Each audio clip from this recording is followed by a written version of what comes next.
Hi, and welcome to Dollars and Making Sense, a weekly program about finance, money, and investing.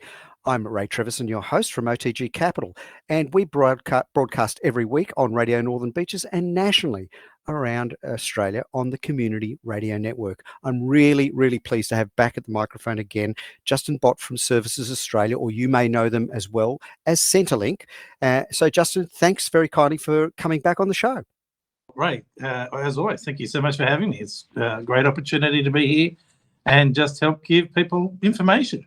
Wonderful. So look, as I've always said to our listeners, DMS, Dollars and Making Sense, is all about education. And I think one of the things we're going to cover today are some real basic principles about managing one's money and budgeting, because I've had this really comes back to me in my old army days. If you fail to plan, you plan to fail. And budgeting to me is no different. And I think, whenever I've helped people out with regards to, whether I was a financial planner or just simply helping somebody in my family, this is where I start. We get back to, absolute base principles. And so what I'd like to really quiz you about is some of the free stuff. And we love free stuff here at DMS, love free stuff here at Dollars and Making Sense. And one of the things that I think many people don't know about is moneysmart.com.au. And this is a Services Australia government-run website, and ATO. I think ATO help out at there as well. It's moneysmart.gov.au, not .com.au. Okay. And it's ASIC, Australian Securities and Investment Commission. Okay, there you go. Yeah, so MoneySmart is anybody that's having anything to do with financial questions. MoneySmart is an absolutely great website to go through. Like, all financial planners should easily be happy to refer people to MoneySmart. It's just a whole lot of free, impartial tools for you to take advantage of, as well as a lot of website information. So a lot of written stuff about a whole lot of different aspects of your investing life. I mean, we're not just talking about retirement here. We're talking from go to O, from starting to superannuation and understanding how that is, to retirement planning and income streams, and a little bit of aged care in there as well. And some of the things that they have is a whole lot of tools. Some great ones for people when they're having difficulty managing their money. Budgeting tool, which we also have in the Services Australia's website. But they also have this one, which I love to scare people with, which is a credit card interest tool. Oh. Just to, when you go through and you start having an idea, if this is my credit card and this is the interest rate that they're offering, if I do something like, I have $2,000 debt on my credit card and I pay the minimum amount, how long would it actually take me to clear that credit card debt? And that's when you're talking 10, 12, 13 years. I know. Pay that with the interest rate that's so many times more than the initial outlay. And it's a great way to really make you understand how bad credit cards can be if you don't use them well. Of course, they're a great tool if you do use them well, but that may be something we'll talk about a little bit later. Sure. But that's on the MoneySmart website, so that's a great one. Services Australia also has a section called Manage Your Money. Our website, servicesaustralia.gov.au. So you just search Manage Your Money, and same sort of idea. A lot of tools that you can use to whatever stage you're at to sort of get more of a control. And with with costs and inflation and everything, having a little bit of more control over your money and more power in the decision making of why I'm spending it and what I'm spending it on is going to give you that ability to then say, oh, I didn't realize I was spending this much on whatever amount. Actually, I want to spend that money on this for a holiday, or this for my retirement, or this to buy a car, or whatever it is that's got a better purpose than chewing gum or a newspaper or buying a bottle of Coke from the service station. So it's that getting that control back in your decision-making process when it comes to money. I think one of the aspects that I think many people face challenges today is that we have virtualized so much of our cash and earnings potential. And I've recently written a content piece for one of our local magazines around kids and money, and how associating value with the number of paper runs that they may do, for example, to buy a video game. And I like to do the same thing even with adults and working people, because when you simply pay wave something, the idea that, when you and I were growing up, there was this physical exchange of cold hard cash. So there was a piece of paper, as it was back then. It's plastic now, but we were handing over notes and coins, and so you had this very physical transition of handing over money. Now it's all virtualized, and so I think it's very abstract. And so one of the things that, looking at manage your money, and I'm looking at my screen here, ladies and gents, that as Justin has said, servicesaustralia.gov.au / manage your money. And that's where the good stuff is. And so, they've got budgeting, dealing with debt, a rent versus buy calculator, and building savings. And so, Justin, I can remember when I was an army officer, we used to teach budgeting to soldiers, believe it or not, as army officers. And I used to say to them, look, put a little bit aside, and we've talked about this on the show as well, buckets. We use the analogy of buckets. Yep. And again, when you're budgeting, as you've got on your website, same sort of thing. But funnily enough, I'd say to my guys, listen, once you've put your money aside, I said, spend the rest. Spend the rest. And they're going, really? I went, yeah, sure. If you want to buy your Coca-Cola or whatever, after you've done your saving, absolutely lash out and enjoy, because that's what you work for. I'm going to call that concept of paying yourself first. Bingo. I love it. And Thank often you. that's when you do it with a direct deduction arrangement, either that's through your wages automatically going to one of those buckets, or an automatic deduction from your bank accounts. And that's really helpful, certainly for protecting yourself from debt, because it's, like, as you said, it's all about planning ahead. So think about the fact that you maybe August every year, I know that I've got to come up with about $1,000 to register my car. Now, if I don't think about that, August comes, and if I'm the sort of person that has a credit card, well, there's an easy way to do that. But if I'm not managing my credit card, then what sort of level of interest am I charged to come up with that $1,000? Where instead, if I can plan ahead, what I can do is in September the year before, put a little bank account aside, create my car bank account, and have a direct deduction of a certain amount every month or every fortnight that goes into that car bank account, so that by August, it's about $1,000 in there. So I don't have to go into debt to cover this one-off cost. I've got the money available for me, and I use that money to then pay it. And it's because I planned ahead. I was not used to having it because it's just automatic. I'm used to not having it, in fact. I'm used to not having that $1,000 or that little money going, because it's all an automatic process and I don't even think about it. And then I'm ready with that bill to be covered. And you could apply that same rule, that same concept, to things like your rates notices or your insurance bills and things like that. Anything where it's might come up with a big one-off payment, you can talk to the institution and ask them, can I do that as smaller automatic payments done every fortnight rather than a big lump sum one done in 12 months' time, avoiding the panic of where am I going to come up with that lump sum? I don't have it available. Yeah. Do I have to go into credit? Do I have to owe money to people to get that amount available? Now, the only little condition I put on that is just make sure that if you're working with an institution, with your bank or your insurance agent, whoever it is, that they don't add a little bit so you pay more for doing it monthly rather than doing it as a lump sum. Exactly. If they do that, then forget it. Do go back to the automatic bank account, use that system. You don't want to have to be charged more for the privilege of trying to have small fortnightly amounts or monthly amounts now to avoid a big lump sum in the future.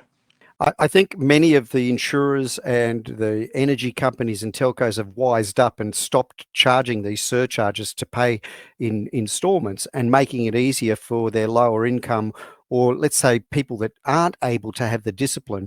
And again, ladies and gents, pick up the phone, inquire online as well. But there are many, many places that will do this and not charge. And I think, Justin, you make a really good point by, I guess these buckets are a really good way. And I love that concept. I'm glad you mentioned it, because I used to say it to my guys, pay yourself first.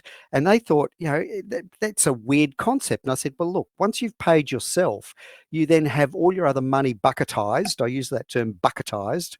And then there's no stress, because you know what's going to happen. And the funny thing is, when I helped one of my family members do this budget, I sat down and projected on a spreadsheet and I said, here's what's going to happen. And this person didn't believe me. And, 9 months later, I showed my family member, I said, here's where you're at. And I said, 9 months ago, I said to you, you'd have $5,000 in the bank. And they were absolutely gobsmacked because there was the 5 grand sitting there. They'd never seen that kind of money before. But I said, that's the discipline. But again, I think it's just that handy, getting some guidelines. And ladies and gents, if you struggle sometimes to manage your money, Justin, this is a really wonderful tool that the government provides free of charge. And I think that's one of the really cool things that, they're talking about budgeting and dealing with debt. And one of my very good financial planner friends, Philippa, she comes on and talks about women and finance. And I think one of the times a couple of years back, we just went on this rant. We didn't even intend to do this.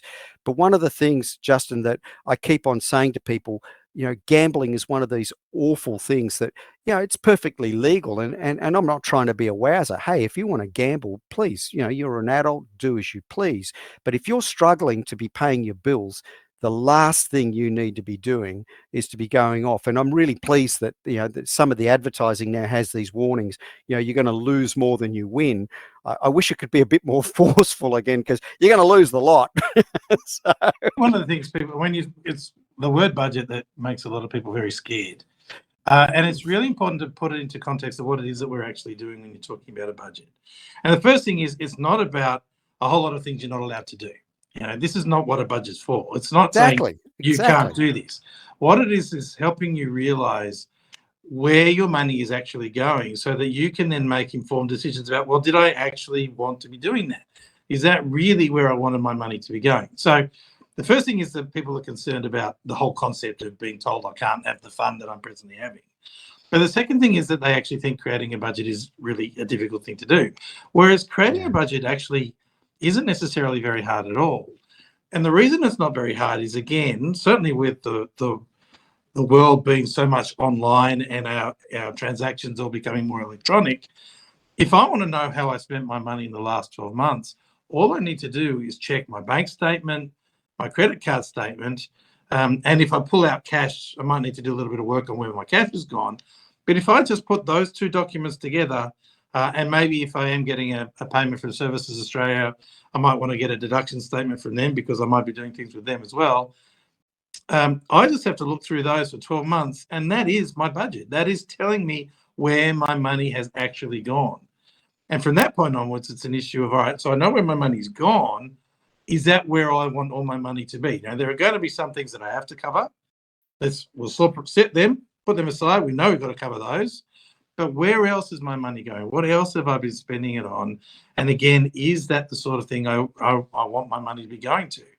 So, the classic example, I don't like bashing coffee because everybody bashes coffee, and I know people drink coffee all the time. So we won't do that. I love it. We'll leave coffee aside. We'll focus on somebody else. So say, and when in the old days, when you did actually take out the cash and you knew that you had $50 in your wallet on Monday and you got no idea where the $50 went by Friday, you actually can't identify exactly where that cash went. And it's spending money on newspapers, chewing gum. I bought a bottle of drink from the from the garage because I was just thirsty when I was getting petrol for the car. I didn't add these things together. I didn't realize that when I do add these things together, how much is actually costing me during the week. And when I then times that by 52 weeks in the year, we're talking thousands of dollars have been spent on non-essentials and just little, I guess, relatively frivolous choices. And again, you are absolutely allowed to do that, but is that really what you want it to be doing? And are you doing it from ignorance? Or are you doing it because I'm aware of the consequences and I'm happy to do what I'm going to do? And if you're happy to do it, then again, that's your money, spend it the way you want to. But if you weren't aware of the consequences and you get a bit of a surprise about exactly how much you've been spending on these things, well, then maybe there is some decision making that you need to do about better choosing where to put that money and what to do with it. Okay, it's just about time for a break. You're here on Dollars and Making Sense. I'm here with Justin Bott from Services Australia, or Centrelink as we may know them as well. We're going to take a short break and be back with you in just a moment. Hi, and thank you for listening to Dollars and Making Sense, a weekly radio program about finance, money and investing on Radio Northern Beaches and nationally on the Community Radio Network around Australia. The views, comments, and opinions aired during our program should not be construed or viewed as financial advice. Any commentary is general advice only and does not take into account your objectives, financial situation, or needs. You should consider whether the advice is suitable for you and your personal circumstances. If in doubt, you should contact an authorised licensed financial planner. We welcome questions and feedback, and you can get in touch with us via our blog, social media channels, or email. Please search for Dollars and Making Sense in your favourite podcast platform or check out our blog at otgcapital.com.au/blog.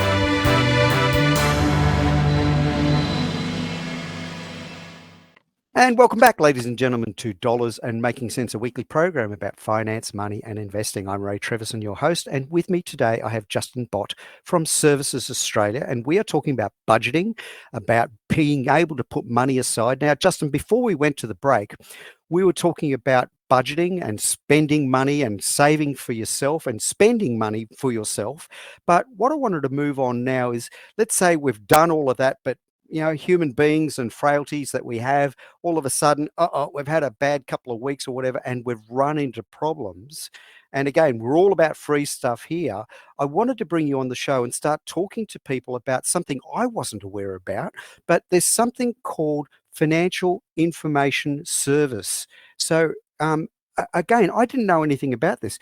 Over to you. Tell us all about Financial Information Service at Services Australia. Well, we'll do it two things because they're not exactly the same. So, Okay. First of all, if you are having difficulty with credit cards, with the debts, it is actually getting too much. You're the sort of person that had to take out a third credit card to cover the cost of the other two.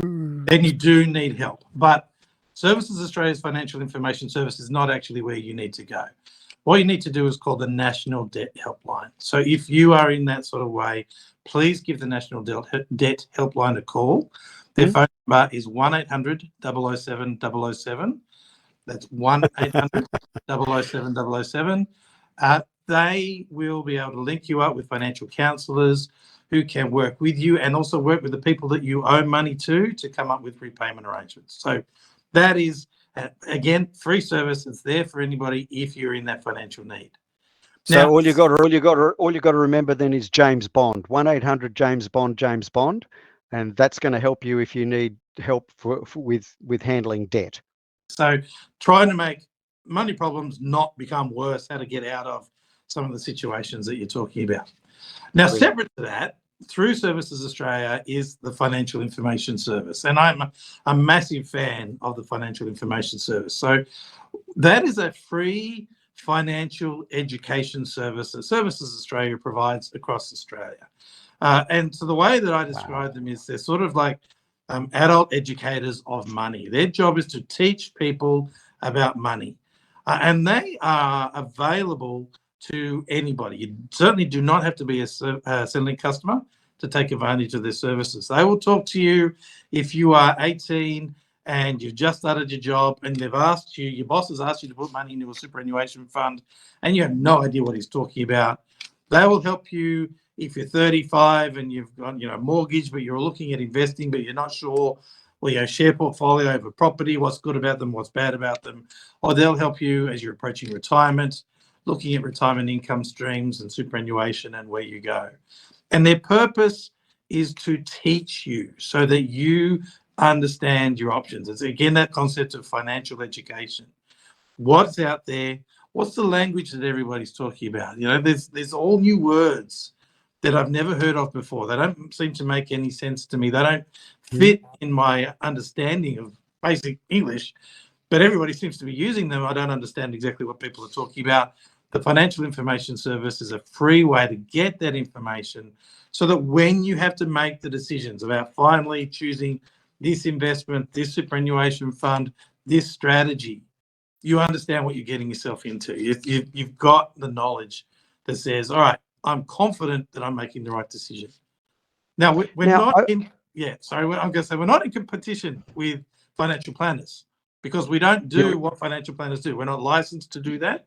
So you can't. You just read my mind. Always comes up. It's one of the first things. People ring up the Financial Information Service and say, I need advice. And our response is, we don't do advice. We do information only. So you will need, if you want advice, you actually go to an advisor who's licensed to provide that. We are not licensed advisors. We are an education source. So the way that we work with the financial industry is, again, hoping that making your planner's life easier, because we're actually going to explain the concepts. You know, my financial planner is recommending I buy an account-based pension. I don't understand what an account-based pension is. I've never used the language account-based pension before. Financial Information Service can help explain that to you for free and no cost. So yeah, it's a great service that's available through Services Australia. If you want to come in and sit down or speak to one over the phone, you give us a ring on 132300. That's 132300, and you just say financial information when you ask for the reason for your call. That'll put you directly through to one of our Financial Information Service officers, and they'll take it from there for you. Wherever you're at whatever stage, we've got information available to help you then move on to the next point of where you need to be.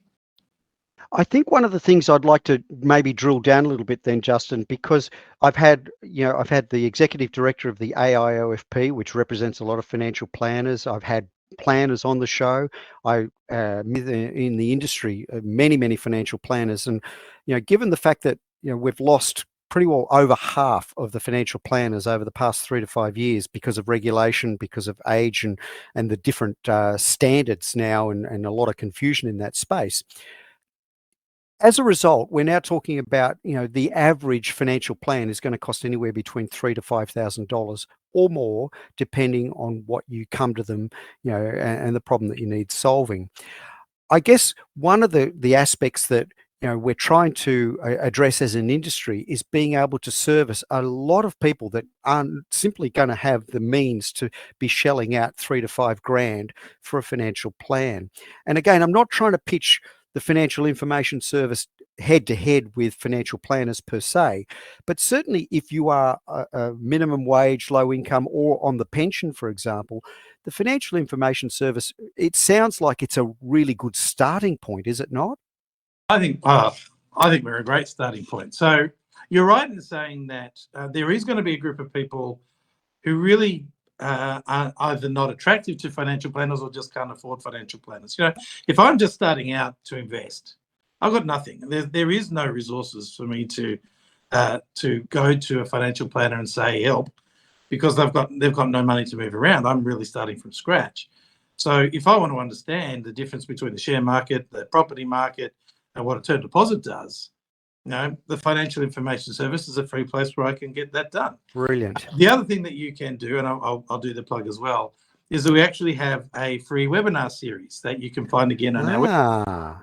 So if you go to the servicesaustralia.gov.au, look up Financial Information Service and webinars, you'll find that there's a history of ones that you can look that have been recorded, and you'll see ones that are coming up that you can book into and join in an interactive webinar. And they are covering a whole different range of people's life. So some of them are going to be focusing on approaching retirement, some about women and superannuation, because again, that is an issue that everybody's having to deal with. And again, might be I'm starting on just the basics of investing. Yeah, So yes. I'm actually on the website right now, and it's got these, you can watch recorded webinars as well as attend them live. But ladies and gents, as Justin was saying, superannuation basics, retrenchment, looking for work, financial fitness. I like that term. That's great. There's so many topics here, and you can go back and look through the archive. But the new ones that are coming up later on this month, age pension choices, and again, one if you get retrenched and looking for work. So these are really good starting points, aren't they? They're great. It's a choice for you to be still at home, but interactive, and a lot of information available in an hour or so, an hour and a half, where that information is there for you to learn a lot up front. And the age pension one is absolutely great for anybody who is approaching age pension age and looking at having to apply. There's a lot of nuts and bolts about the pension there, so do recommend it if you're in that sort of circumstance. But again, that's what the Financial Information Service does, just information for anybody that needs it. Now, you were telling me off air, you actually come to this interview with a lot of experience when we're talking about the Financial Information Service, because you used to be one of the officers, weren't you? I was Northern Beaches Financial Information Service Officer for close to 15 years. I was one. Wow. Wow. So yeah, that's why I'm a big fan of the service, because before I moved into my present role in media, that's what I did. And it was interviewing people. So we'd be interviewing people every day. We'd be doing these seminars or these webinars, all just every day, trying to teach, in my case, your Northern Beaches customers, but teach them about money issues and help them understand what's going on. And again, at whatever stage. So one of the big issues that is we're dealing with at the moment is that concept of I've got a lump sum. Maybe I got a compensation payout, I received an inheritance payout, or whatever it might be. Again, I've never had this sort of money before. I don't know what to do with it. I don't know. It's a big challenge, isn't it? Yeah. So we're not going to tell you what to do with the lump sum, but we will explain to you the different choices you've got and the different implications of those options. And it may well be that the quite clear implication that you walk away with is, I need professional help. And so there's a reason we can also explain what financial planners do and why they charge the fees that they do and what you should expect in a financial plan. So you've got that sort of arrangement and relationship. You understand that when you go into it as well. So it's just the whole concept of the financial world, the money world. How can I learn about it so that I can then interact with it more, use it more effectively, use my professionals more effectively, and get the best results to ultimately live the retirement that I want to live and live the lifestyle that I'm Fabulous. Fabulous. Well, look, we're just about out of time, Justin. This is great content. Look, you've highlighted some really wonderful resources that the general public can get a hold of. You've got experience as, having been one of these guys for 15 odd years. And, I'm really pleased that you've come on the show again. And I know we're going to welcome you back again. Justin Bott from Services Australia. Again, thank you for being on Dollars and Making Sense. Absolute pleasure, Ray. Thanks so much for having me. Wonderful. Until next time, adios.